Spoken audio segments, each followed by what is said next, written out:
Yeah. I'm not that, well, in that realm.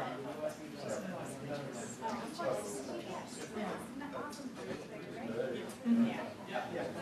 That's clear. After it's the best experience. Yeah, now the water's cold, and they'll be, because they're coming up. Wow, it's really hot. Yeah, no, I know. It's actually Okay.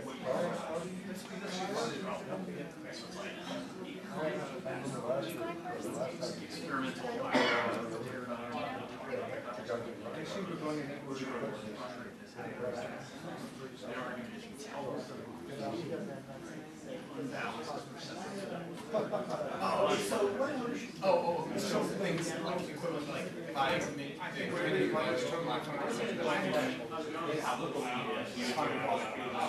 made it different kind of end of the talk, just about yes, and I thought we were going last, and then I finish on a result that made everything. Talk ends really Well, it's easy. I mean, it seems like once you see he's doing great.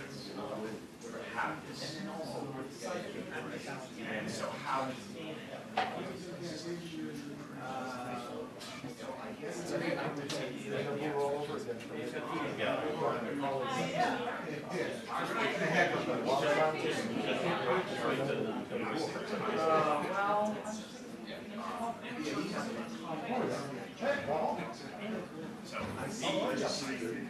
Okay, how are you?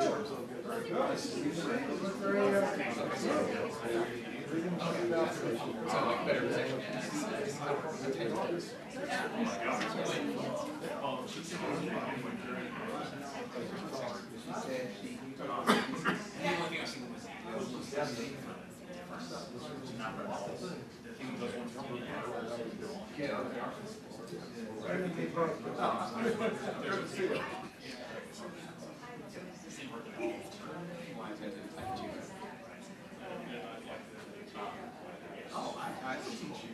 So, as I thought of racial problems literature,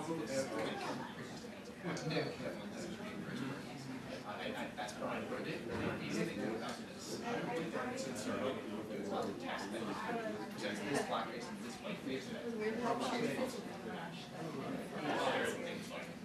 I don't think that's I did one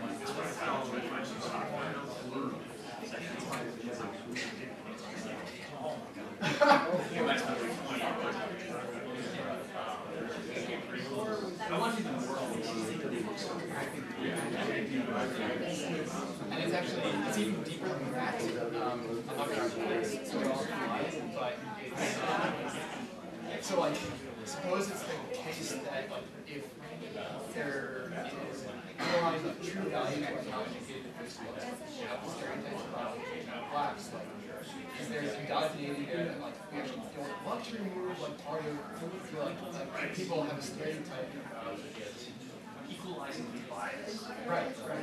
It's not.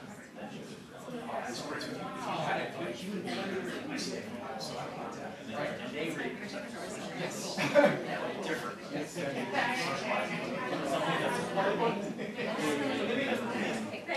Right. So and how deeply do you actually want to?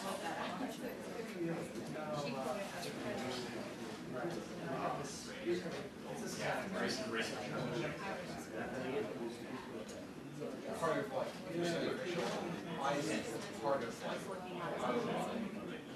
it's part of the work. I don't realize that. That's right. Yeah, so I guess the philosophy example of this is,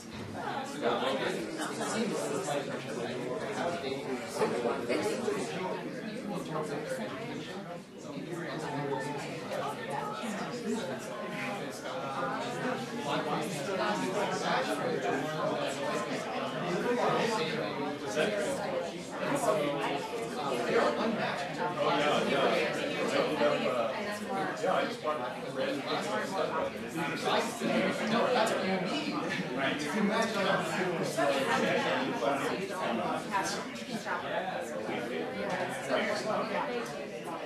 I know, I've been watching your tweets about this.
Okay, let's get started.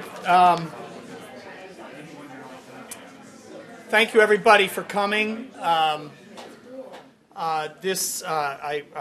name is Ken Coleman. I'm the director of the Center for Political Studies, and I'm delighted to have this event. It's one of the important things that we do as a center. We talk about elections a lot, but not only that, we do try to bring outside experts in, like our first speaker, but also bring together our own talented researchers to talk about what's happening in real time. And in case you didn't know, there's an election coming up on Tuesday. And we're going to have an event after the election, and we're already advertising it as What Happened, which is kind of a strange ordering of events, but some of the people in the audience are going to, who are here in the audience, are going to be our speakers at that event. We'll have 3 speakers. They'll each talk for approximately 20 minutes. I'm going to be a very strict chair on this, so we have plenty of time for question and answers. Our first speaker is Ashley Jardina. She's an assistant professor of political science at Duke University. She is a triple Michigan graduate, BA, MA, and PhD. And also, we like to think of you as an ISR graduate. She gets a lot of mail and solicitation to donate to Michigan for that reason. And ISR is just right in that mix as well. But she has a new book coming out that was just covered in The Economist. Next edition of The Economist is going to do a big story on her book, so this is great. Our second speaker is Brendan Nyhan. He's a professor of public policy at the Gerald R. Ford School of Public Policy here at Michigan. He's also a faculty associate here in the Center for Political Studies. He's new here. We're delighted to have him as a new colleague. It's just a great hire for us and great to have him here. He's also kind of famous, so we think he sort of, makes us all feel a little more famous when we run into him, and just kind of being around him makes us feel famous, so it's great. Our third speaker is Stuart Soroka. He's the Michael W. Traugott Collegiate Professor of Communication Studies here at Michigan. He has appointments in political science as well, and also a faculty associate here in the Center for Political Studies. We'll start with Ashley, and we'll hold, other than minor clarifying questions, we'll hold everything substantive to the end of the talk. So thank you. All right, so good afternoon, everyone. It is delightful to be back in Ann Arbor and to get to see so many people that I love and care about. I'm also so grateful for the Michigan weather, since just in case I forgot what it was like. Okay, so I wanted to start off, I was thinking about how I wanted to start this, and I was thinking about this drive that I make from North Carolina to Virginia to visit friends and family, and when I drive north on US 29, lately I've been seeing this billboard. And this has not been up for very long. It's been up for a couple months. Wake up, Virginia, Trump plus Pence equals jobs, jobs, jobs. Get out and vote in November for Trump and Pence. Obviously, Trump and Pence are not up for re-election. But, of course, this midterm election in many ways is about Donald Trump. I should say, I'm going to digress for a minute. It turns out that this billboard is actually it's about 100 feet from this, which is the largest Confederate flag ever produced, like about 30 by 50 feet. But it is sort of relevant to give you kind of a sense of like where sort of a billboard like this might pop up and kind of who the target audience is. So jobs, jobs, jobs. Well, oftentimes elections are about economic circumstances, and it's not to say that this isn't. They're not always, but a lot of times we think that how the economy is doing, even going into a midterm election, is going to be a reflection of how people are going to vote. And if the economy is doing well, then presumably the president's party is going to do well in the upcoming election. And Trump has recently, on Twitter, his favorite form of communication, talked a bit about the country's economic circumstances. Brendan can tell us whether any of this is true or false. But he's also spent a lot of time focusing on another issue, or another set of issues. So we've heard a lot about this caravan of migrants moving up from Central America, coming to threaten the United States. We've heard a lot about the need to secure our borders, to go ahead and build that wall along the southern border. Trump has talked about how he's going to send troops to the southern part of the United States to protect us from the caravan. So he's really focusing on these issues of immigration and on issues of race. And he's not alone. So a lot of GOP candidates running for election have kind of picked up on this narrative, right? So in New York, Antonio Delgado, a Democrat running for Congress, he's a Rhodes Scholar, he's a Harvard Law graduate. Republican incumbent John Faso said in a recent ad that he's a big city rapper, sort of drawing our attention to these kind of racial stereotypes, race baiting, as many have argued. In California, Representative Duncan Hunter ran an ad against his Democratic challenger, attacking him for his Palestinian heritage, claiming that he has terrorist ties. In Georgia, Republican gubernatorial candidate Brian Kemp ran an ad in which he promised to round up criminals and deport them himself. And then what is very reminiscent of the famous Billy Horton ad, Republican John Trinh ran an ad, an anti-immigrant attack ad against incumbent Democrat U.S. Representative Matt Cartwright in Pennsylvania, in which he accused Cartwright of being sympathetic to sanctuary cities, to wanting to grant immigrants amnesty, and in a particular instance, one of these immigrants came to Philadelphia, a sanctuary city, and raped a child, and so this is why Matt Cartwright is not fit for office. In Arizona, an ad paid for by the National Republican Congressional Committee attacks Representative Ann Kirkpatrick. It shows a white woman locking her windows and her doors, and it accuses Kirkpatrick of being too soft on immigration. And so kind of to bring us back to the national narrative, Trump has been talking about sanctuary cities. So he says, he recently said that a lot of people in California don't want them, that they have been rioting and protesting against sanctuary cities. This is presumably not especially true. He's talked again about deploying active duty troops to Mexico. I think I heard this morning that that number is like 15,000 now. That's the plan, not 5,200. So he's been stoking his base with these anti-immigrant sentiments. Immigration is the issue that's now sort of front and center. At a rally for Republican Dean Heller in Nevada a few weeks ago, he claimed that people were doing this rioting. He's talking about Mexico. When he's going and stumping for these candidates, he's repeatedly talking about immigration. The latest, of course, is this issue about ending birthright citizenship and his plans to do this with an executive order. Of course, we have many questions about whether this is legal or not. Obviously, the consensus view is that this would require an amendment to the Constitution, that he can't do this with an executive order. But I think arguably it doesn't matter, right? It doesn't matter whether he can do this or not. He is very much playing to his base of voters and trying to make immigration a salient topic leading into the midterm election. This morning, I had to update my slides because Trump released this ad. I should say, sort of as an aside, this is kind of interesting. The front page of CNN explicitly calls this a racist ad. But in this ad, Trump accuses Democrats of plotting to help people from this caravan that he calls invaders who are going to overrun the nation, and that they're all cop killers. So very explicit, very racialized ad, again, focusing on immigrants and immigration.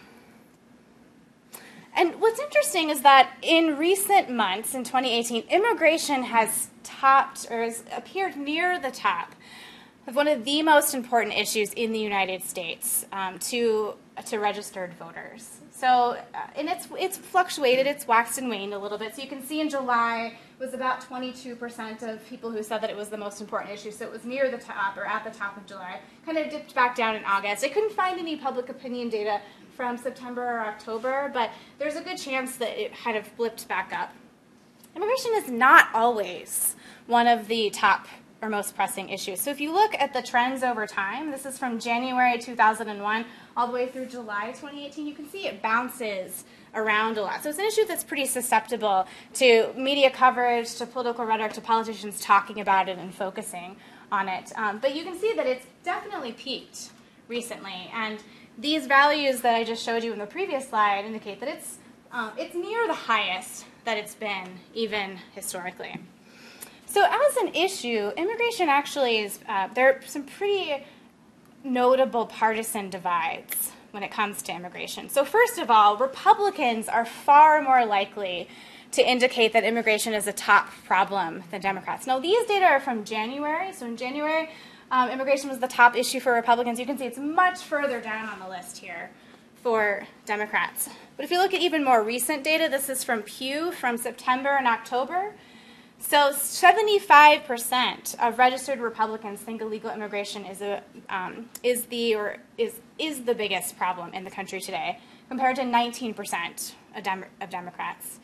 So it's ranked the highest national problem among GOP voters. We see that there is this big partisan divide. So if we are thinking that Trump is really trying to mobilize his base with this issue, it seems pretty obvious that that's the case.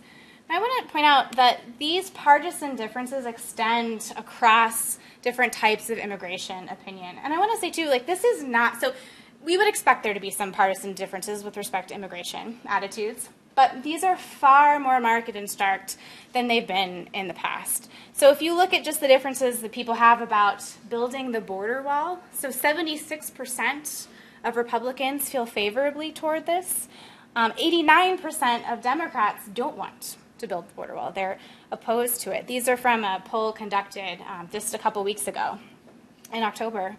If we turn, of course, because of course they have to talk about the American National Election Study, if we turn to the ANES and we just look at attitudes about decreasing immigration levels in the U.S., so most Americans they're not big fans of immigration. Most people would prefer to either decrease levels or keep them about the same. So this is just looking at all Americans in the entire ANES sample here. And so you've got about 31%, a third, would prefer that we decrease it, a smaller percentage, 20%, want it decreased a little bit, and another third want it kept the same. But if we look at these opinions by partisanship, we can again see a really notable divide. So almost 44% of Republicans would prefer that immigration be decreased a lot, whereas 40.79, almost 41% of Democrats prefer that we leave it the same as it is now. And the same is true when it comes to birthright citizenship. So the 2016 ANES asked a question about birthright citizenship. I should note that, like other attitudes that we measure with public opinion, it appears that asking about birthright citizenship is pretty susceptible to question wording effects. And so the ANES asked about the children of unauthorized immigrants. If you use the term illegal, it looks like that tends to generate more of a divide among Americans. So people are generally less supportive of eliminating birthright citizenship when you use unauthorized or don't use the term illegal, and you get bigger splits. So people are about split 50-50 when you use the term illegal. But nevertheless, what we see here is that most people are kind of ambivalent about the issue, and only a small percentage, or not a minority of people, are supportive of changing birthright citizenship. But if we look at this again by party ID, you can see Republicans compared to Democrats are far more supportive of changing the Constitution to eliminate birthright citizenship. So I want to take a moment here and plug a little bit about the stuff that I've been working on and thinking about this, because it's not just a partisan divide here, but some of the rhetoric that you've probably heard and that people have been talking about is that this focus on immigration is really pandering to this white identity politics. It's really appealing to whites in particular, and as I would argue, to whites who sort of have a particular set of attitudes, who feel some sort of attachment to their racial group. And so these are whites who think that their identity is important to them. They're whites who think that whites should work harder to change laws that are unfair to whites. They're whites who think that that people can't, that their members of their group can't get jobs because employers are hiring minorities instead. It turns out that these same whites are far more supportive of Donald Trump. They were over twice as likely to vote for him in 2016 compared to people who don't hold these attitudes. And it turns out that they are also really big fans of anti-immigration policies. They don't like immigration. They're supportive of a lot of Trump's efforts to curb immigration. They were 4 times more supportive of decreasing levels of immigration than those high on racial solidarity. They're twice as likely to support eliminating birthright citizenship, and they are 8 times as likely to identify immigration as the most important problem facing the United States. So it's clear that Trump is appealing to his base. He's appealing to many white voters who feel this sense of attachment, who kind of feel aggrieved about the changing demographics of the United States. And what I would say is that this issue of immigration is especially important to this particular subset of white voters, so it's no surprise that Trump is focusing on this as opposed to other issues that he might focus on, or even to other issues regarding race that he might focus on. And so just as we saw in the 2016 presidential election, the midterms are certainly about issues of race and identity. And many Republican candidates are getting on board with this particular political strategy. They're trying to appeal to voters' attitudes about race, about immigration, and they're very much following Trump's lead. And of course, most of the stuff that's coming out of the administration right now is, in fact, most likely an effort to try to mobilize the subset of voters who really are concerned about immigration, who care about this issue, and to get them to turn out and to vote for Republican candidates. And so that's kind of what we're seeing here when it comes to race in particular. So I'll end there.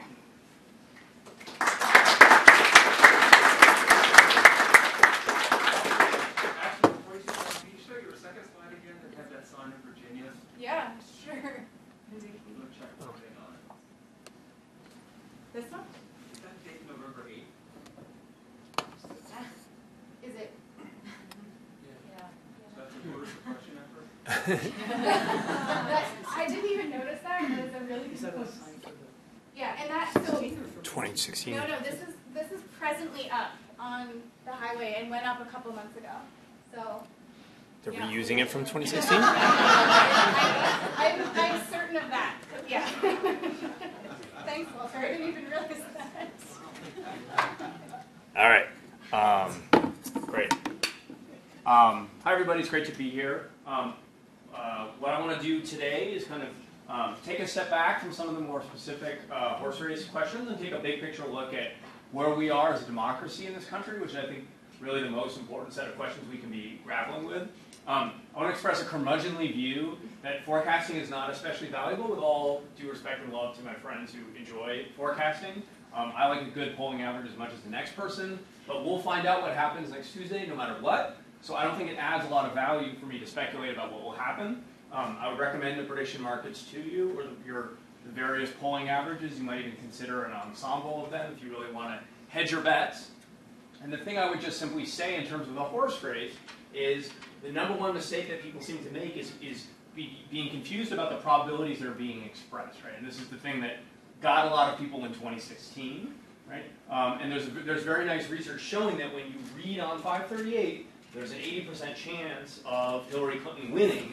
People have a hard time understanding what that means and translating that into the kinds of likely outcomes that we might expect to observe. Right? So I would just say beware of those perceptions of probabilities and how they can be misinterpreted. Okay, but what I want to do instead is talk about this moment as an important one in this very unusual presidency that we're in. Okay, so I want to start by talking about the state of U.S. democracy in 2018. I want to talk about the extent to which Donald Trump is changing the Republican Party, which I think is one of the most important questions for thinking about how our democracy is changing or whether it's changing. And then finally talk specifically about the role of conspiracy theories and misperceptions and misinformation in this campaign, which is something that I study in my own research and has played an important role in this campaign so far. Okay, so I'm one of the organizers of a group called Brightline Watch. That's an initiative organized by a group of political scientists to monitor the state of U.S. democracy at a time when people are concerned about whether or to what extent we're seeing signs of democratic erosion or backsliding, as it's sometimes called in the research on this topic. And there is reason to worry. Okay, so I want to show you two sets of data here. One is from our own experts. So those of you in the room who are political scientists, we send you surveys every 3 to 4 months. Please answer them. And we get very large expert samples, and we ask them a series of questions about the state of U.S. democracy. And in one of those surveys, we ask people to evaluate the quality of U.S. democracy. Now, we're thinking here broadly of democracy, the full package of liberal democracy, rule of law, right, democracy, the limits on power, all those things. And we ask people to assess that on a simple 0 to 100 scale at a series of time points in U.S. history. We've overlaid that on top of ratings from VDEM, which has the most sophisticated measurement model of expert ratings of the quality of U.S. democracy. And you can see that roughly consistent with what people's understandings tend to be, U.S. democracy, as experts evaluated, has become better, right? It becomes better over the course of the 20th century, particularly during the period of the Civil Rights Movement. And there's a kind of plateau in the 1980 to early 2000s period. And both our experts and the VDEM model show substantial backsliding in the quality of U.S. democracy since 2016. So experts at least perceive there to be deterioration in the state of U.S. democracy. Now, that's a subjective notion that can't be measured directly as a quantitative indicator. That's why we're relying on expert ratings, but it does indicate there's something we need to take seriously here. When you actually ask people, when you try to disaggregate what does democracy mean, and again, there's a lot of different dimensions one might care about when we think about the rule of law and democratic control over government. Right? And so we've enumerated a very long list of qualities that we might like to see in a democratic society. We've asked experts to rate how well the U.S. does at meeting that standard. And we can see that the experts continue to rate the U.S. quite highly on what you might think of as some of the core aspects of democracy, like fraud-free elections, all parties are allowed to contest the elections, free speech is allowed, protest is tolerated, and so forth. In fact, they rate the U.S., experts rate the U.S. higher on those dimensions than the public, right? In part because you can argue political scientists are more aware of other parts of the world where those rights and procedures aren't as well institutionalized and protected. Okay? But when we actually look over the last year, what we see is that pattern that we saw in that first graph continuing as we disaggregate. We see experts rating the U.S. lower in a series of dimensions, which would be consistent with what you might expect if you followed the news over the last 2 years. Okay? So we observe statistically significant declines in investigations not being compromised, no interference with the press, equal voting rights, no foreign influence in elections, no private gains from office, sanctions for misconduct by people in power, limits on the executive by the Constitution, the legislature, and the judiciary. So again, experts seem to perceive there to be deterioration in the extent to which the U.S. is meeting these standards that we might like a liberal democracy to uphold. So I think there's something important going on, and the midterm election is not a referendum on these things per se. Of course, the president is always a big part of midterm elections, and this is the moment that the public gets to weigh in on the state of government before the next presidential election, when presumably President Trump will be running for re-election. So it's an important moment, and it's one where I think we need to be attentive to the potential threats to democratic erosion and backsliding. Okay. So that brings me to the second point I want to talk about, which is how is Donald Trump changing the Republican Party? Because if Donald Trump helps change the Republican Party, he will help change American politics. The party system is the engine, in many ways, of American democracy. Okay? And after the 2016 election, I wrote a piece asking whether Donald Trump would help to pivot the axis of party competition away from the debate over the size and scope of government and towards a more identity-based cleavage, consistent with the sort of theoretical account that Ashley's been outlining to you, where there's a kind of ethno-nationalism that's more deeply embedded in the contemporary Republican Party than we've seen in recent years. Now, obviously, you cannot understand U.S. political history without thinking about race at every moment, so I don't want to suggest to you that this is a moment when suddenly race became salient and it wasn't before. But there's a way in which Trump may be pivoting the modern Republican Party towards ethno-nationalism that is really different. Right? And that could change how the party system works. And that could outlast him. Right? He will be gone from the scene, but the parties will remain. Right? And the way the two-party system works, it's very likely that the two parties will be the ones contesting power for the foreseeable future. And we know party identity is incredibly powerful. Once people have it, they will often follow their party.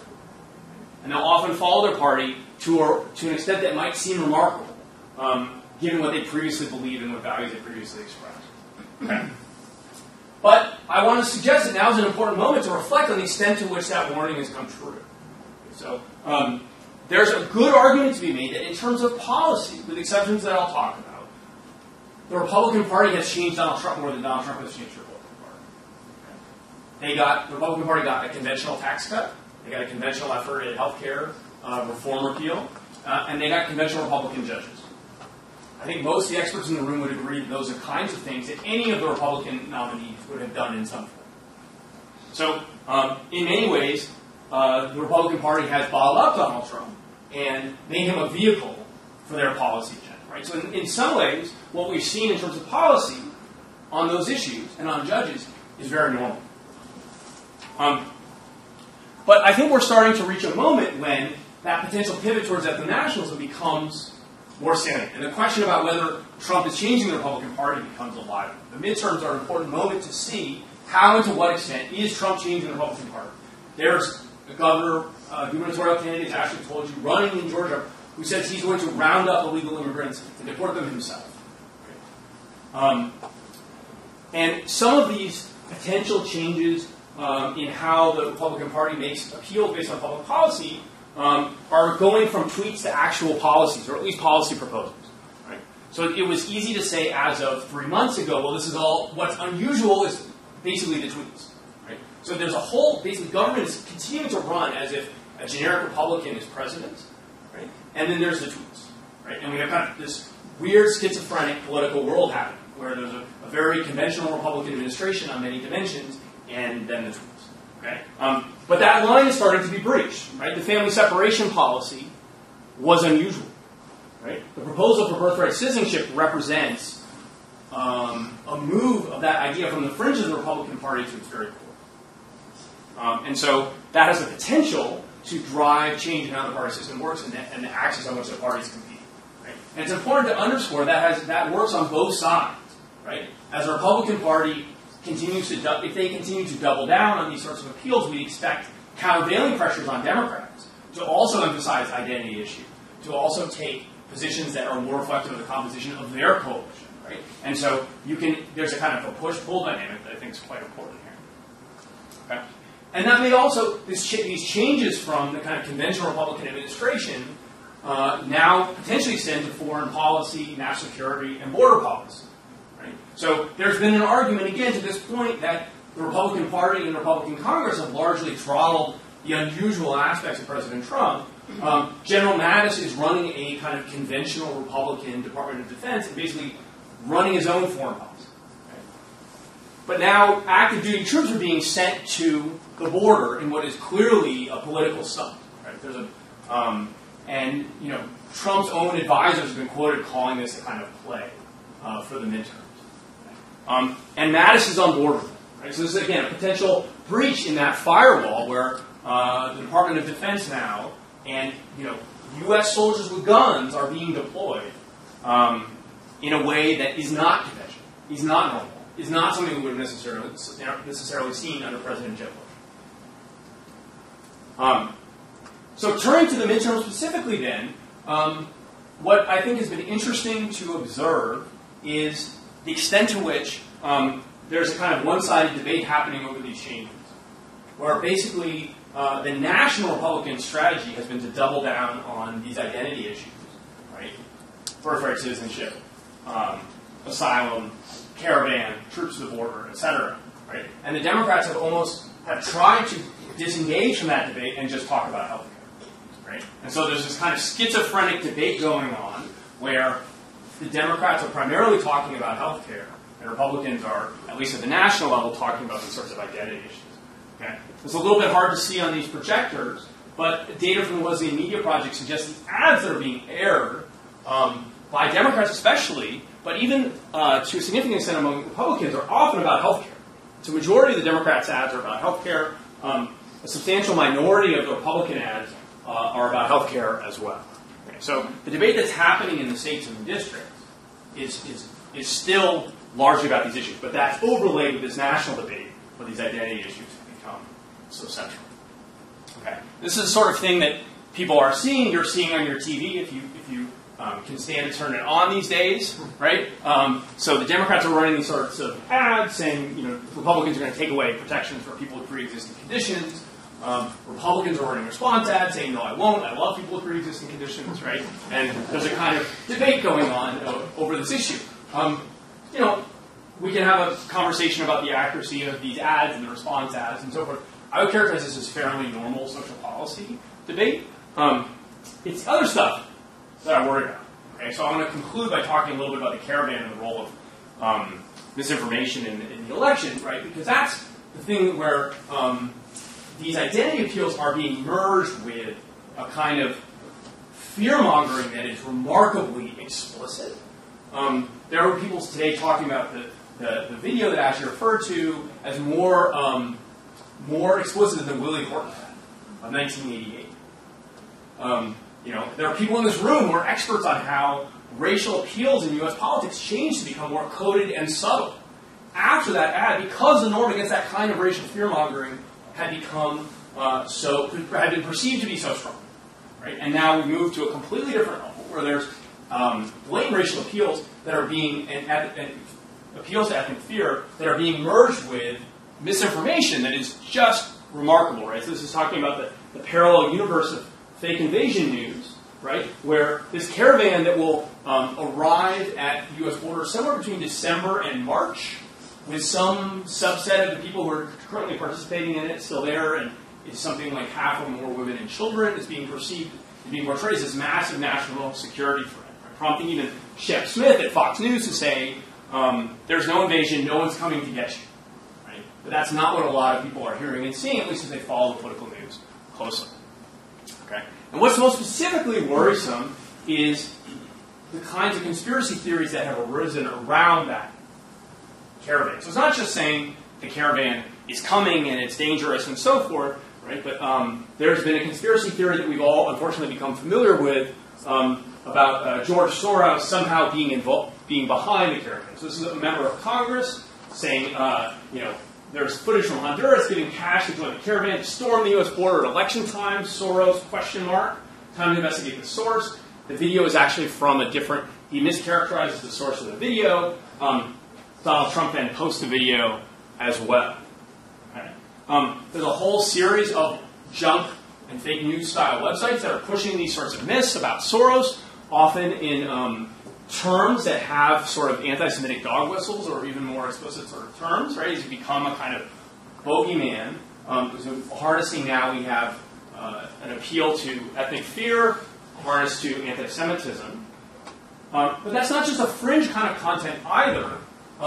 The NRCC is up with ads showing George Soros as a looming puppet-like figure puppeteer-like figure over stacks of money. Okay, as well as calling Kaepernick kneeling. I mean, this is not subtle, right? You do not need a PhD to understand what's going on in this ad or what kind of appeal is being made, right? And even after, and so what I want to just conclude by noting is we should be shocked. We should be shocked by, after an assassination attempt is made on George Soros' life, and after someone murders 11 people in a synagogue because of propaganda about the dangers of the caravan, someone mentions Soros at an event and the president chuckles and repeats "lock him up" when they start chanting it with the mention of his name. And then yesterday, reporters asked Trump, do you think Soros is behind the caravan? And he says, I don't know who is, but I wouldn't be surprised. A lot of people say yes.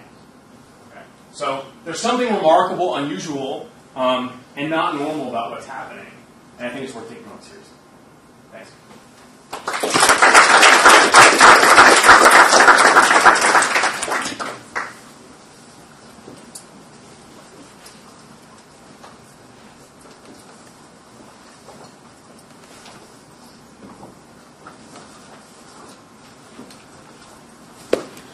Brendan warned you to not pay too much attention to that 538 poll of polls. I'm starting with the 538 poll polls. I'm going to start in a totally different place, but I think I'm going to end in basically the same place. Something not normal is happening. I'm going to end with a prediction, even, but a prediction that I'm absolutely confident. I'm mostly confident is wrong. But I think it's wrong for interesting reasons. And so this is the backdrop. Here you have the 538 poll of polls. Here's the trend. And it starts at the beginning of August in this case, and we're running right up to almost the present day, that I think is to October 31st, and that is the background, literally the background, on which I want to show you some other data. I'm going to draw on some open-ended survey responses from SurveyMonkey survey. So they've been asking the kind of standard generic ballot question, which you'll know well. If the election for the U.S. House of Representatives were held today, would you vote from definitely for the Democrat to definitely for the Republican? That's the generic ballot. And after people give their response, the question is, why? and the answer to why gets reported. Now, in the past, dealing with those kinds of questions, that kind of open-ended questioning has been very difficult, but we now have all kinds of sophisticated content analytic tools to let us process those kinds of data actually relatively quickly. And what I'm going to try to do is leverage some of that data. Now, the poll that I'm dealing with, I should note, is a function of a collaboration between SurveyMonkey and the Washington Post and collaborators at Michigan and Georgetown. I have names there, and the folks at Michigan and Georgetown are part of the Social Science and Social Media Collaborative, which is this, and we're very grateful for Midas funding. All of those people are not directly responsible for what's about to come. They're maybe indirectly responsible for the nonsense that I'm about to pitch. So I want to focus on two quantities. At any given time, as in at any given point when the survey is in the field, I want to focus on two different things. On the one hand, the words that get most mentioned in response to the why question. So you say how you're going to vote, we say why, you give us an answer. I want to know what words are most common. Okay, that's number one. Second, I want to look at the words that are most distinguishing of Republicans and Democrats, because we have who you're voting for, so we can split the sample that way, and then I'm interested not in the words that are most common for everyone, or most common for Democrats and most common for Republicans. We're going to look at all of that. Then I want to look at the words that are most distinguishing, the words that Democrats tend to mention that Republicans do not, and vice versa. And it's a relatively simple formula that I'm happy to talk about if people would want to hear more about that. But those are the two quantities that I'm going to focus on. I'm going to use pre-whitened text, as in it's got text that has a lot of the inconsequential words stripped out of it. And Josh is in the audience, so taking care of a lot of the work in that regard, as well as a lot of the grouping together of words that I'm going to count on in this analysis too. As in Donald Trump, I don't want a Donald and a Trump. We want Donald Trump, so Donald and Trump become Donald Trump. Trump on its own, if it's left, becomes Donald Trump. In some cases, there are quantities or sets of words, bigrams we would call them, or phrases that we want to capture together. And so the pre-processing jams those things together so that they're not captured as separate words. The end result, then, is a huge body of data from which we derive this massive matrix of all these words. And so this is just a quick word cloud to give you a sense of the background. So words that get mentioned the most, Republicans and Democrats. Why are you voting Republican? Because of, they say Republican and Democrat. You can see Donald Trump has become one word for this analysis. Country, America. If you mention the country, you mention America. That gets jammed together for us into one word. A lot of times we let things float about, as in we don't put too many constraints on there, but we put some. If you say socialists, then that becomes socialism, for instance. We stick socialism and socialists together. That becomes important, as you'll find out, which is strange in a country with no socialist party. But here are the points at which we've been in the field with the question that I'm going to focus on now, which is the why that follows the generic House ballot. There's another set of questions, and some of you may have seen Scott Clement's work in the Washington Post based on the same data. We also are asking questions about what you've heard about Trump lately. I'm not going to focus on that. I'm just going to focus on this why question. And if you look at the top words mentioned in this why question over time, this is what you get. People say Republicans, they say Democrats, they say Donald Trump, they say something about the country in America, and then maybe they say values or maybe they say people. These are the top words for both parties over time. You can see they kind of switch up a little bit, but they only switch up a very little bit. That is not the interesting part. This is maybe the beginning of the interesting part. These are the words that Democrats say. These are the words that Republicans say. Democrats say Republicans. Republicans say Democrats. Okay? And that was one of the features of one of Scott's articles, that a lot of what we see here is evidence of a kind of voting against the other party, a kind of mobilization against the other party. So when we say, why are you voting for that Democrat, the answer isn't because the Democrats have something great they're doing, or sometimes that, but more often it's because the Republicans are doing something bad. And so on the Democratic side, Republicans, Donald Trump, then Democrats finds its way in there, then something about country, and then House and people. On the Republican side, Democrats, country, America, sometimes Donald Trump, sometimes Republicans, values, socialism, conservative. There's a little bit more of an ideological bent on here than here, but now I want to make a change. I want to look at the distinguishing words, the words that uniquely identify one party from another. Now, there can be some overlap. A word can be a high mentioning word, as in a word that gets mentioned a lot by both, but also distinguishes between two parties based on the math. We're going to see some overlap here. But even though both parties are saying Republicans and Donald Trump, for instance, there's a big gap between the number of times Democrats are saying it and the number of times Republicans are saying it. So what you see here, and vice versa, so what you see here are words like Republicans and Democrats are still turning up, but you start to see other words like need for change. That's a combination of need for change phrases. On the Republican side, you start to see words like socialism, left, and liberal. Increasingly over time, particularly once we get into the post-Labor Day period, we're talking about socialism, left, and liberal as the third through fifth most mentioned phrases on the Republican side. So there is a kind of negative mobilization going on here. That becomes clearer still if I add three more words. On the Democratic side, you start with corrupt, entertainment, environment and power, but that becomes kind of environment and health and change, and that makes sense. And on the Republican side, what you start to see are economic concerns. There's a little bit of tax in there, but values and country. You can start to see words that I think can nicely characterize a kind of negative mobilization on both sides. So that's I think what we can learn from these data. I want to try a slightly different body of data now. And in order to do that, I'm going to switch the background. So here's the background we're currently using, these kind of two trends from SurveyMonkey. What I want to do is just take the difference between this and this. I just want to convert it into a Democratic advantage. Okay, so that's what the Democratic advantage looks like moving over time. Same data. We're just zooming in on the gap between those two lines. It looks like it moves a lot more. And now I want to talk about a different body of data. I want to talk about newspaper content, all newspaper content from 17 major newspapers published from September 1st until the present. Right? So if an article has the word election or has the word campaign in it, it's in this database. Okay, all of them. And then I get rid of the articles that were about the Swedish election that I have to do right up at the beginning because they're social democrats in Sweden and that creates word problems. So you get rid of the Swedish articles, and then what I'm going to do is I'm going to take every sentence that says Republican or Republicans, that says Democrat or Democrats, and Republican can say GOP too, and I'm going to make a database of all those sentences. Okay, so we start out with about 20,000 articles in this midterm. I'm going to use it for every midterm going back to 2002. But for each midterm, we have about 20,000 articles, and if we then take the number of the sentences that mention Democrats or Republicans, we have, depending on the midterm, somewhere between 35 and 70,000 individual sentences. And those are the sentences that do not mention polls, because the next thing I do is I go into those sentences and say, if the sentence says poll or polling or has the name of any major pollster, I'm going to drop the sentence. It doesn't do a great job at removing stuff that's affected by polls, but it gets rid of the stuff that's most obviously affected by polls, because I'm trying to characterize the nature of the campaign independent of polling commentary. So that's what's going on there. Then what we do is we go into those sentences, that database of somewhere between 35 and 70,000 sentences, and we count up all the positive words and all the negative words using a sentiment dictionary that has about 3,000 positive words and 3,000 negative words. And then we're going to create a sentiment score for every sentence. So a sentence is the proportion of positive words minus the proportion of negative words. That's the score we're going to use, the kind of net sentiment score. A positive value would mean the sentence is positive. I know the sentence is about the Republicans and the sentence is positive, for instance.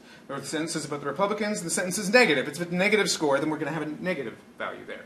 And then I'm going to take all those sentences and look at shifts over time based on every sentence about one party versus the other party. And it's going to be one party versus the other party because I'm going to take all those sentences, I'm going to get the average for Democrats over a given time period, in this case a day, the average for Republicans, and then I'm going to calculate the difference between them. Okay? So to what extent do Democrats have an advantage or disadvantage based on this measure of sentiment, based on every sentence that 17 newspapers wrote about them that day. And for now we're focusing just on 2018, and what I'm going to do is I'm going to layer that newspaper content over these data. So the dots, red and blue, are individual daily values. Okay, so there's some noise in daily values. And the blue dots are days when the Democrats are doing better, and the red dots are days when the Republicans are doing better. And I personally did not think there would be quite as many red dots.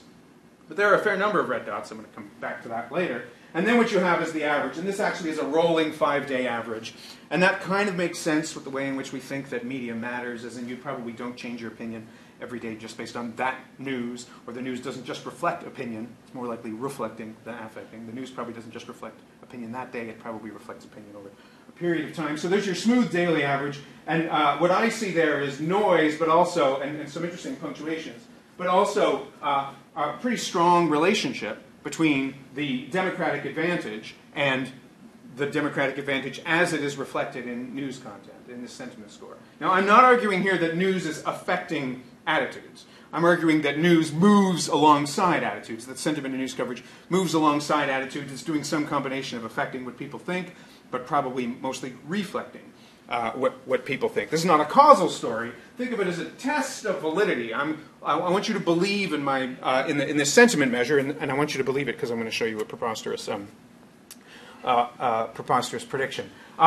Here's another test of validity. If you took all the articles published in September and October, every single article in each major newspaper, and you just looked at the tone, the Democratic or Republican advantage within that newspaper, this is what the newspapers look like. These are the newspapers in the database. This is what they look like on Democrats versus Republicans in any article talking about the election, and they line up not perfectly, but roughly as we would expect. Newspapers that tend to lean Democrat here. Newspapers that tend to lean Republican here. I'll add to that note that more newspapers lean Republican than lean Democrat, and that's at odds with what a lot of people think about media. I'm going to come back to that later. I also want to note that the failing New York Times falls just on the Republican side of the line, as in the New York Times has tended to have more positive words in sentences about Republicans than they have had positive words in sentences about Democrats.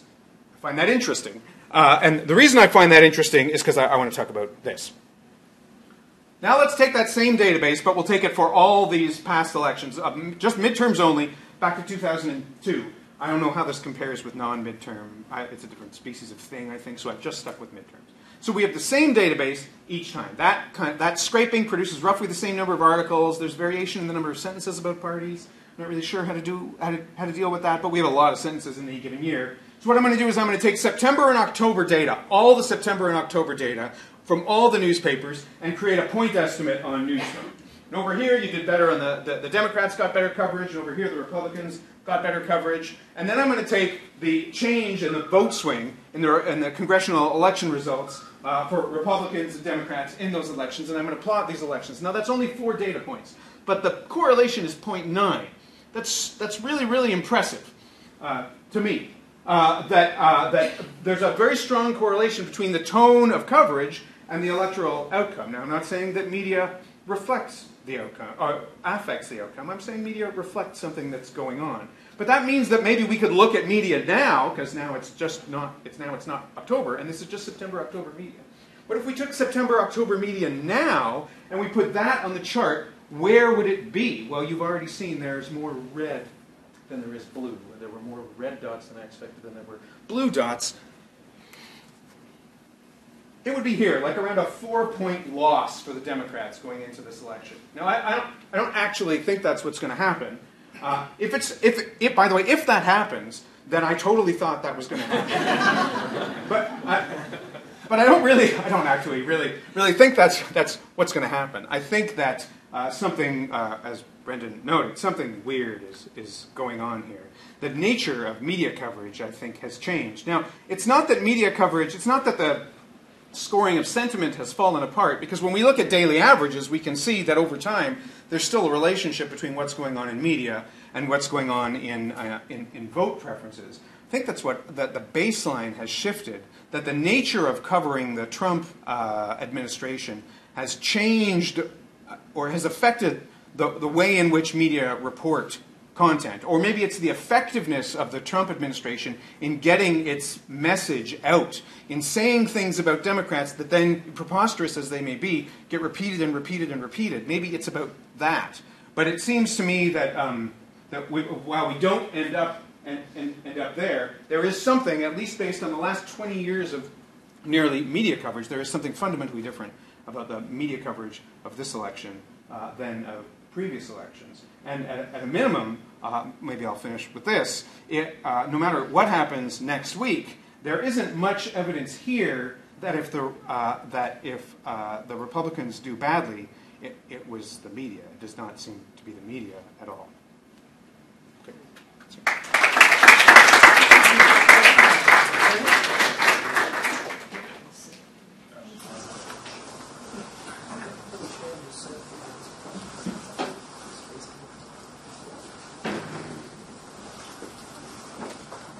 Okay, I think it's just kind of freewheeling at this point. If people want to ask, raise their hand and ask a question, I'll call on you.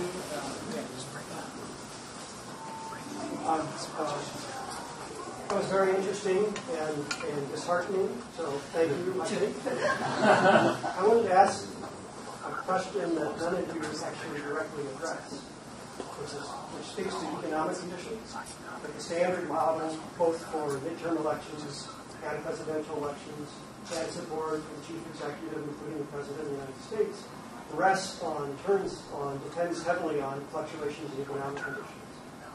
And my impression, but it's only an impression, and I'm hoping you can speak directly to this, is that Trump somehow is disconnected from fluctuations in economic conditions. I don't know whether that's true or not.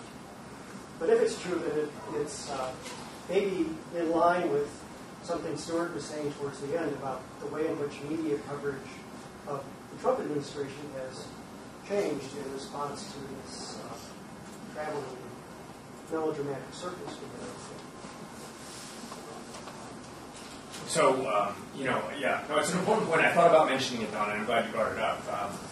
If you're thinking about what's normal and not normal, one of the other things that's normal is Trump's underperforming in terms of approval, where we'd expect him to be, given the state of the economy, by somewhere around 15 percentage points, given the exact model you use. So even though people are frustrated who oppose Trump by saying, why aren't more people abandoning him, given the state of the economy, he's performing quite terribly. And that may be scrambling how midterms work from what we would normally see, which is a relatively popular president with a good economy. We would expect the president to typically lose seats in a midterm, but that good economy would be buffering that to some extent. It doesn't seem to be here. I think we need to think about how making everything a referendum on him in some way is changing the way our understanding of how politics works. Right? I mean, if he runs for re-election in a good economy, but it's all about him and/or identity issues, to what extent does that good economy come through? Right? You can imagine a version of the 2000 campaign, for instance, where Al Gore didn't really capture the benefits of the Clinton economy. This might be something similar. I wonder if our impression of whether the economy is good or bad is less accurate than it used to be. When I saw the economy come up as a word that Republicans were saying, I was and still am not sure, though it is to find out. I wasn't sure if that because they were saying negative things about the economy, like we need Republicans in office because the economy is not going well, or whether they're saying we need to keep Republicans in office because the economy is going well. I have no sense for that. It seems to me entirely possible that media coverage of the economy deviates more from the actual state of the economy now than it did in the past, because of all the confusing messaging that's been going on. Although it could just be overwhelmed, don't you think? Could be, yeah.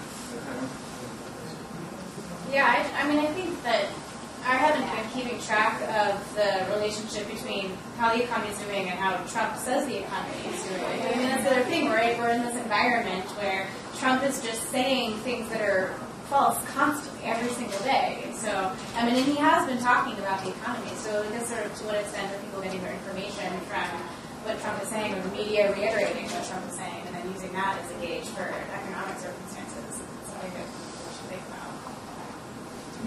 One of the stories we haven't talked about, right, is if there were a bundle of economic indicators that tended to move together and wage growth has not improved nearly as much as other indicators, and so one story of why the economy hasn't benefited Trump as much is simply that until maybe just in the last set of reports, it hasn't translated into wage growth.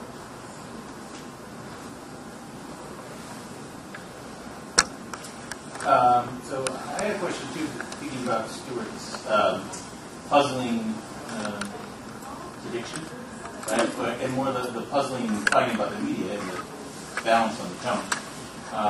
And just wondered about the sentiment analysis but also maybe about a way it could be shifted based on the other data you presented about the why question. And if this is about, for a lot of people, what they're voting against, which is not unusual in the history of things, but maybe the extent of it is particularly extreme at this point.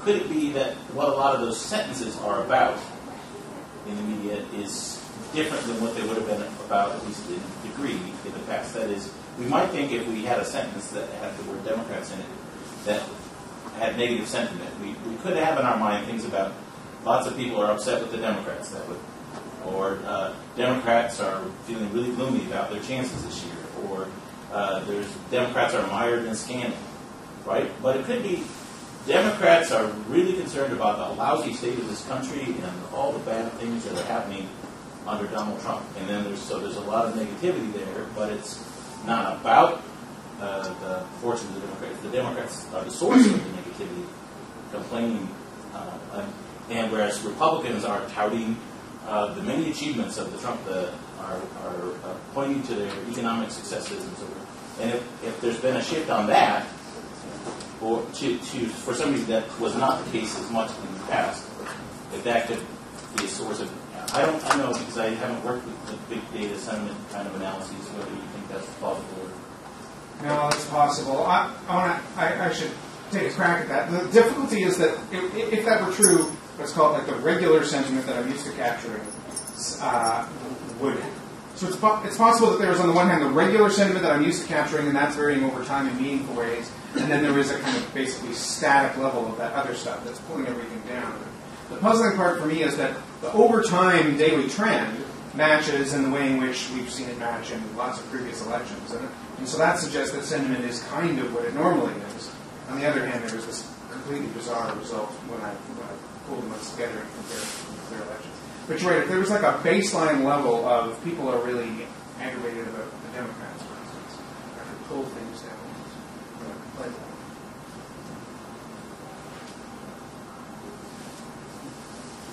I have a question about Stewart's data as well. So there's one of the things that you showed before, when you were just doing the greatest number of mentions, right, is that country and values were showing up for both Democrats and Republicans. But then when you move to the next stage and look for things that differentiate the two, country and values dropped out for Democrats. And I think that's sort of an interest. I mean, I don't know what that means. So part of the question, empirically, I'm asking you what it means. But I also, it sort of strikes me that it might be connected to something that Ashley and Brendan were talking about, right? Which is that we are moving towards a discussion of what it is to be the country that we are, right? And Democrats are slower to it than Republicans. Republicans are having this conversation because it's very much tied to the racial identity issue. You know, and Democrats are sort of in between the pre-existing conditions and do we really want to argue about the country? And so I'm just wondering if that could be what's going on. that could be what's going on. I mean, the meaning of it, of being there and then not, is let's say values came up in these data in one.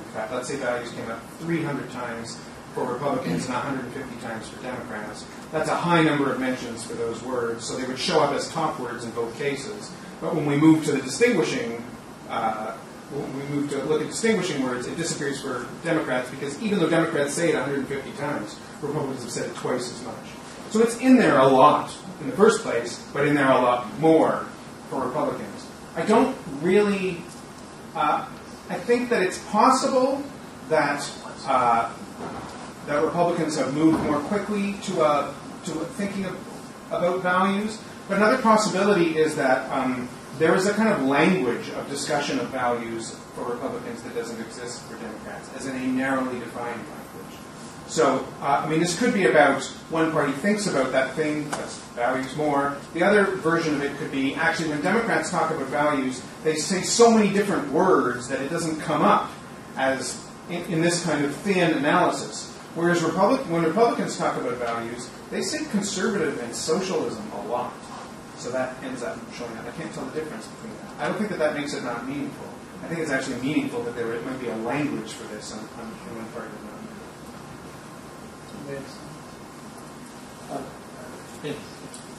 Yes, this has been really informative. I guess I had maybe two questions, or at least one. And you might have responded to the first question already, Stuart. It's kind of directed to you, but the second one to the whole panel.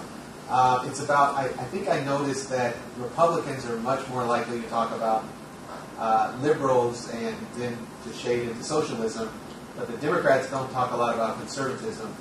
And if I was right in that observation, and if so, what do you think it means? That's the first question. And the second question is I didn't hear the panelists talk much at all about the issue of gender. And certainly in the papers, there's a lot of discussion about suburban women who might ordinarily be aligned with Republicans, possibly being put off by Trump's, the kind of antics that Ashley and Brendan have discussed. So I'm just curious to hear any speculations or thoughts that the panel might have about that issue. On the conservative liberal stuff, that's absolutely the case. The Democrats don't seem to talk about conservatives. Republicans are quick to talk about liberals and socialism. There's something about the word liberal for in the states and for Republicans in particular that is kind of activated. It doesn't seem to be true for conservative, and I have no evidence of that. That was both, other than to point to my data, which is a little circular. But that's my answer. Yeah, I mean, with respect to gender, I think that one thing that is unique about 2016 is that we saw this big break with respect to women in education. So women who didn't have a college degree moved more toward the Republican candidate than they had in previous elections, and women with a college degree. And so there's and part of the story about 2016 is a story about turnout, and people without college degrees going to be turning out at higher rates than they had in the past. But I think the question is that going to happen in the midterms? And so I don't know, but I think some of the early voting and sort of the results from that suggest that quite possibly you're going to have more educated women turning out to vote in part in response to sort of a backlash to Trump. So maybe that's what we'll see. And certainly where those college-educated women in particular are distributed across the district seems to matter a lot. But one big question is how much this all filters through partisanship. So my postdoc at Dartmouth, Jim Kim, had a monkey cage analysis of the Kavanaugh confirmation hearings where gender was obviously highly salient. And what he found was it polarized vote intention and feelings towards support among women, especially by party. Right? So it was driving greater polarization among women to a much greater extent than observed among men. So gender seems to play a role, but filtered through party in a pretty powerful way. I have a question for Brendan. So you were talking about whether the axis of party competition might change. I know you don't like forecasts, but I was just wondering if you could speculate a little bit. So say the Democrats take the House back. You know, one thing we often see, not always, but we often see parties or groups of ambitious politicians responding to wins and losses, right? So if the Democrats win the House back, would you expect that some share of Republicans would decide that that's not a winning cleavage anymore? I mean, to me, the most dispiriting thing I saw today was the fact that the NRCC ran that Soros thing, right? Because that's the heart of the party network in a sense. So, but could you talk about that a little bit? Yeah. No, I mean, this is what I think it really is an important moment, because the NRCC is running those ads, but they're also disavowing Steve King to some extent. Right, so there's there's this kind of schizophrenia happening. So in terms of speculating, this is admittedly speculation, but I was having this conversation with a colleague today, and I think it's an instructive one. What happens if Republicans lose? Does that shift the relative balance of power between various party factions in a way that strengthens or weakens the more Trump-aligned faction? Right? I think that's a big question we might think about, given the likelihood Democrats take the House. And there's two stories you can tell. I don't think it's a simple question. Right? The story one is you lost. That indicates this appeal is less effective than we thought, and so we're going to move away from it. Right. Another story is a bunch of the moderates who are helping to hold the line are actually the ones who are cleaned out in a wave election. So the remaining factional balance has actually shifted in a more pro-Trump or identity-oriented direction. Right. And so how do we net that out? Those who are serving, that's right. But then I'm thinking of those who want to challenge in 2020. And that's right. And I don't know. We know parties tend to moderate if they lose multiple presidential elections in terms of who they nominate, but 2 years in is pretty quick. So think of Obama in 2010, right? It's not like the Democrats said, forget the Affordable Care Act, like we're done with this, right? Not to the contrary, they said in 2012 we'll do better, right? It's unclear to what extent they moderated as a result of that shock. So a couple of related questions on the media. One maybe on Stewart's data. I wonder I don't know if that makes sense. Is there higher variation both between media outlets and within them? Because there's more polarization going on. Maybe we're in this point because there's just really, really pro-Democrat, really, really pro-Republican pieces, maybe within the same outlets and between them. But that leads to a bigger question. Another bogeyman that it seems that's being invoked right now is the media, right? So it's the immigrants and fake news. So I wonder how that, you didn't mention that, how that fits into different lenses. Is that something, is Trump just venting his own frustration with the way he's covered, or is that saying something about this white identity or alienation for that? Is saying something about conspiracy theories and so on? On the first question, if I look at this, if I calculate newspaper averages for each of those elections, and then I look at the gap between them, or the standard deviation of those newspaper averages, the standard deviation has increased every year since 2002. Steadily. Incrementally, but steadily. There's no good trend. So it is the case that the newspapers are spreading apart. On the whole, but there's a lot of movement within those newspapers. They don't always have the exact same ranking. There are years that they move around. The Tribune was conservative, then endorsed Obama, then went conservative, or some shit. But there does seem to be a bigger gap. But I think one thing that's interesting is that you might expect that all the people who are really high in white identity are also just uniformly all watching Fox News, and that's not true. So there's more variation there, which makes it just kind of hard to kind of untangle and to predict what's going on. But regardless, it doesn't matter what the news source is, right? Trump's message is getting conveyed. And I think, I think the fact that CNN called the ad racist, it's also indicative that it just doesn't matter. It just doesn't matter in this political environment. He can say basically whatever he wants, and he doesn't get especially penalized for it as far as we can tell. I mean, I think that's kind of part of what's going to be interesting about the election, just to see, does that get people out to vote? Are people going to be angry enough to do that? But his face is fine with it.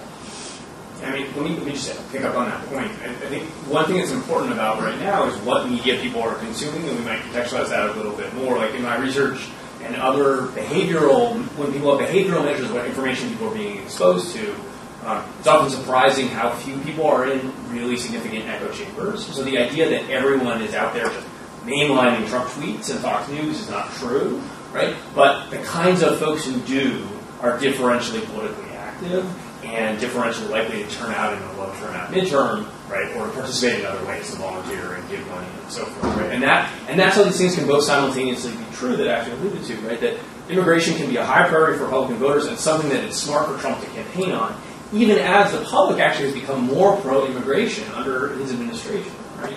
So, but the intensity is all still in his base, and in terms of the mobilization aspects, it still seems to be a smart player, at least so it appears. Hey, this is, I guess, primarily a question for Ashley. I'm wondering if you could speak to this white identity issue. Is white identity as a, in your view and based on what you found, is white identity becoming a more meaningful concept for people, for those who identify with their whiteness per se? Or is this something that's really just a story about increased out-group hostility and the hostility becoming the meaningful thing as opposed to the identity itself? Yeah, that's a great question.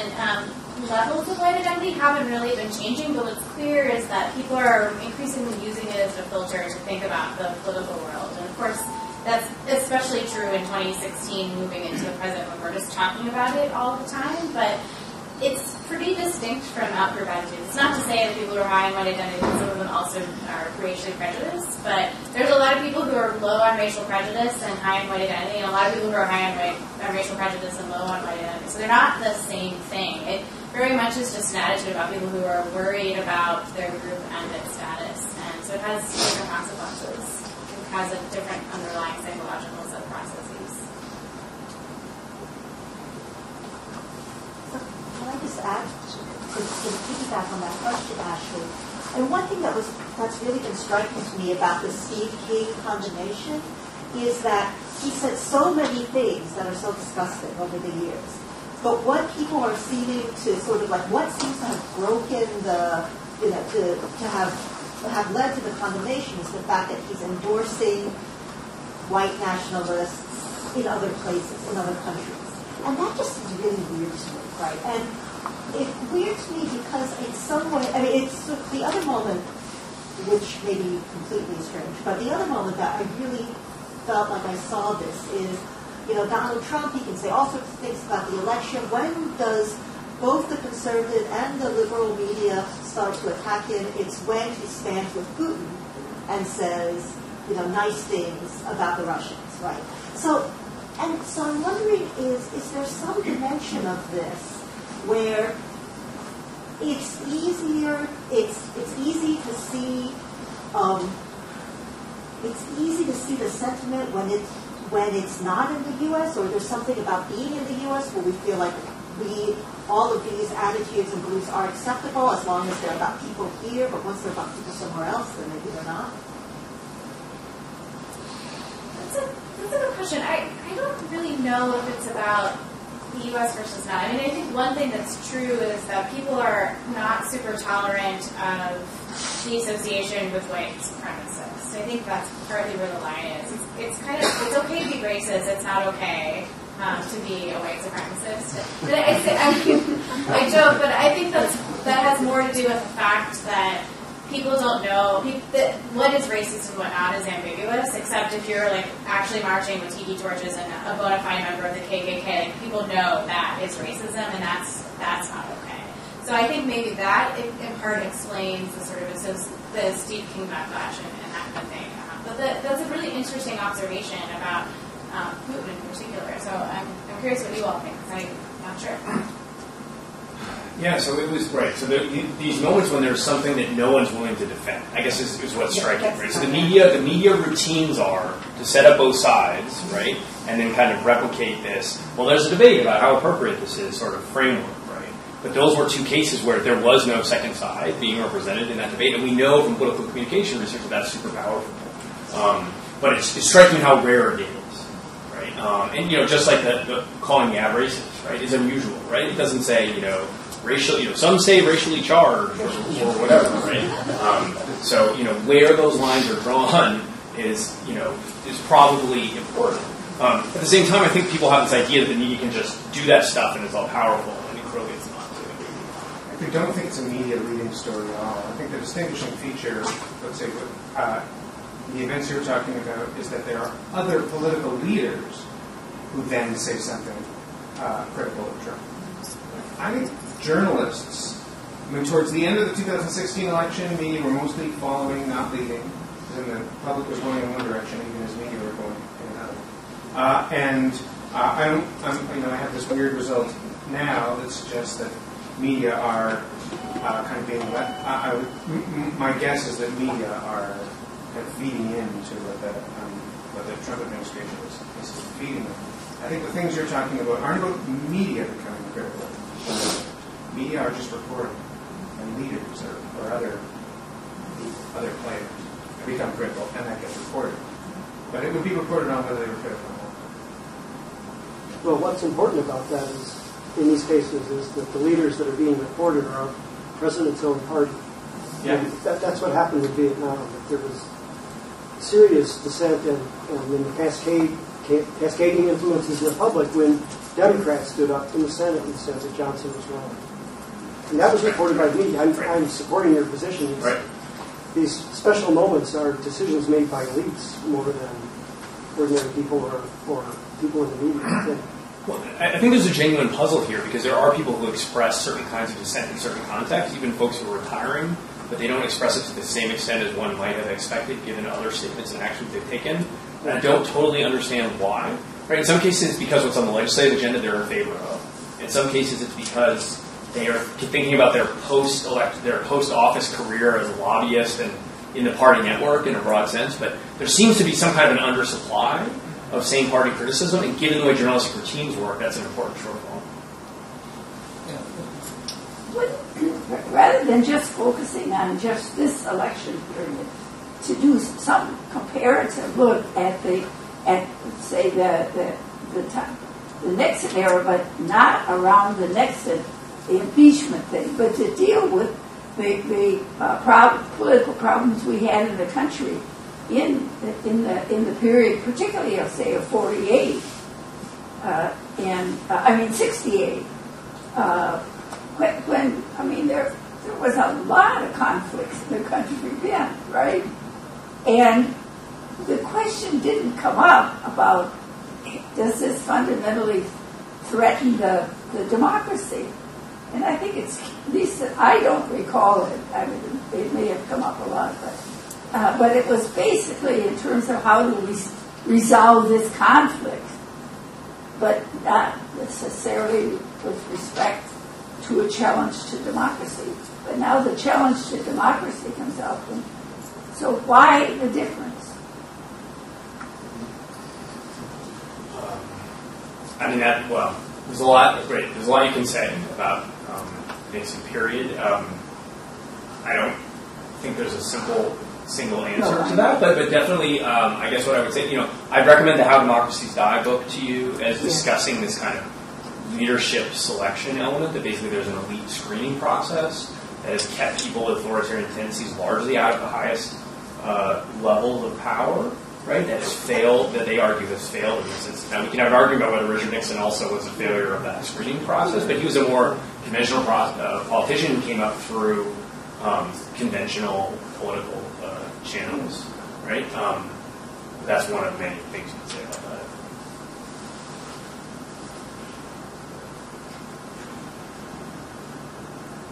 Yes. I had a question going back to like white identity or white group saliency, and on the note of gender, how gender feeds into an out-group threat, and if that's changing for people with really high white identity. So it turns out that despite the kind of popular narrative that it's white Christian men who are most threatened, that it's about an even split between men and women who are likely to adopt a racial identity, but if anything, women are slightly more likely to identify with their racial group. And I'm hoping that somebody else comes along and decides to kind of figure out why, but my cut into it is that it's just like kind of pro-social behavior. Women are more likely to adopt group identity generally, and also it's a high status identity, so as a group that otherwise also has a lower status identity, it's kind of like a way for them to boost their status. But it's pretty clear that this is not just a gender phenomenon, actually, that men and women look pretty similar when it comes to the effects of white identity and the political consequences.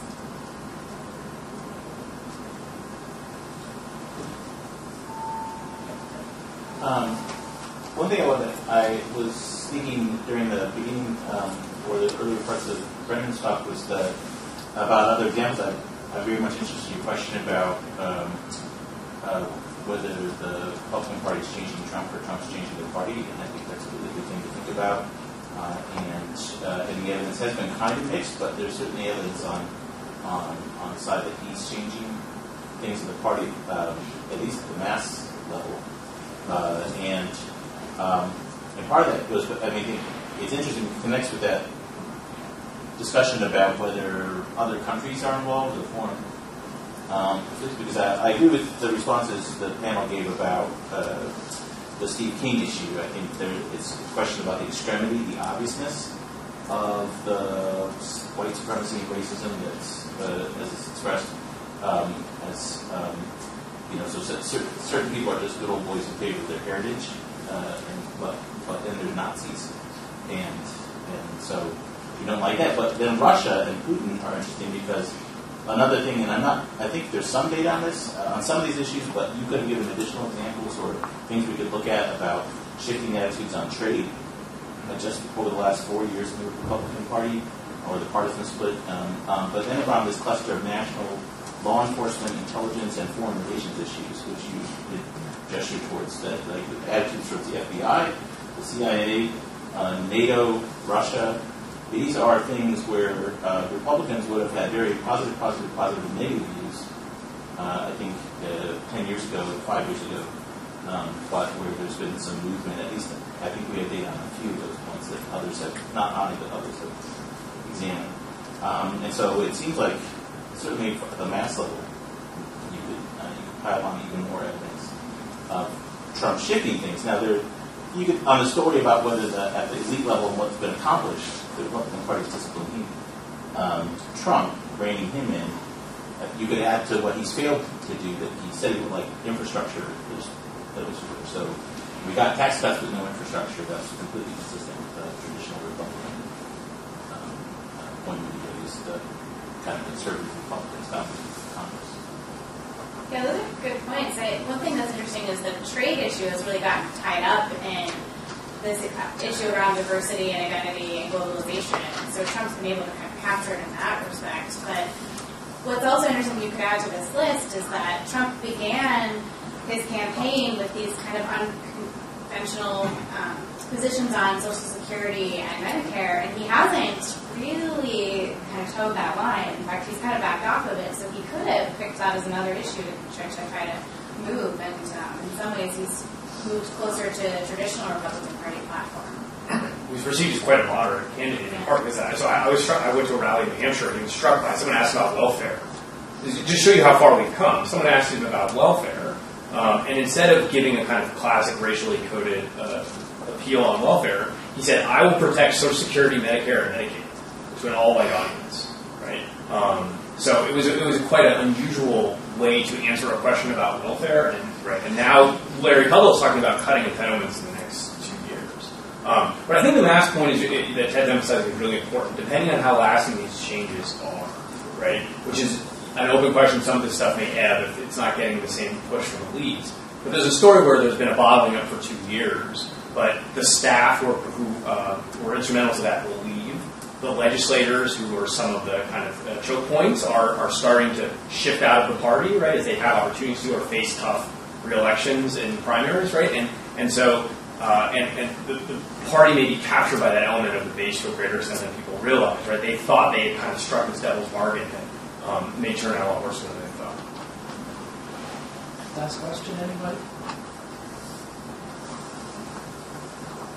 Well, I can just keep asking. Greater again? So I think another fascinating thing, though, then on what's changing and what's not comes from Ashley's talk, and that's immigration and things. So a couple things I noted, like that the patterns that she showed about the partisan divide in immigration may resonate with what a lot of people already felt they knew in the audience about the current state of things. But that pattern is not very old.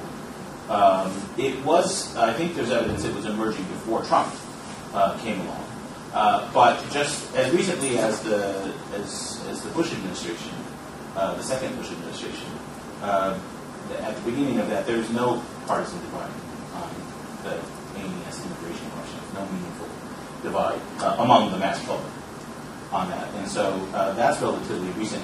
The other thing that I'm now curious about, because of the evidence you talked about, Ashley, was about the AMES question about birthright citizenship, about the unauthorized versus illegal. That there's evidence out there now that you're saying that that produces different consequences on that question. In part, there's been not too long ago evidence that didn't matter in public opinion polls, which of this kind of language, which was a lot of political debate and sensitivity about what you call people undocumented, unauthorized, illegal, and political scientists who've tested those have not found that they mattered in ways which was kind of surprising. But if that now is shifted, maybe because of the political rhetoric surrounding the heightened political rhetoric and attention to these issues, that would be another fascinating kind of shift. But I don't know if it's I haven't seen the work, so I'm just curious about it. Yeah, that's a good question, and I think it's kind of to be determined. So I think the stuff Vince and I were talking about this earlier is the stuff that Jennifer Morell and other people have done, looking at the difference, and they find no effect. And I don't know when they conducted that study, or what year those data were from, but I mean, maybe you know. But it's within a decade, but it's more than 5 years ago. And so the speculation about illegal versus undocumented mattering or not is from a series of polling questions that came out of 2015. The problem is that it's not an experiment, and so it's just looking at a bunch of different polling firms who have asked the questions in different ways with different samples, and the question wording. There's no instance where it's an identical question, but one firm used illegal and one firm used undocumented. But nevertheless, when you look at 2015 and you look at a bunch of polls that were conducted around the same time, you get really significant differences in attitudes about birthright citizenship, and so it's just one hypothesis that seems pretty likely is the question wording and it's illegal or something. But that's right for an experiment. Because it's interesting because ANES is finalizing its pilot survey for the post midterm next week, and we'll have immigration questions. And we weren't planning on an experiment at that on-off because we thought that we knew what the answer to that. Yeah. And we experimented with the birthright question before we ran it in 2016, but about whether to include the word the Constitution. Exactly, yeah. But, there's no difference. And it didn't matter, and the Constitution is more accurate, so we did it that way. Yeah. All right, let's thank our panelists. It's great.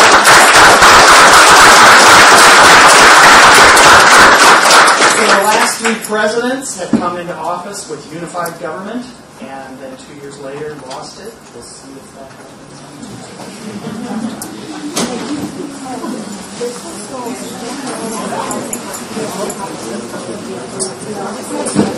Yeah, that's what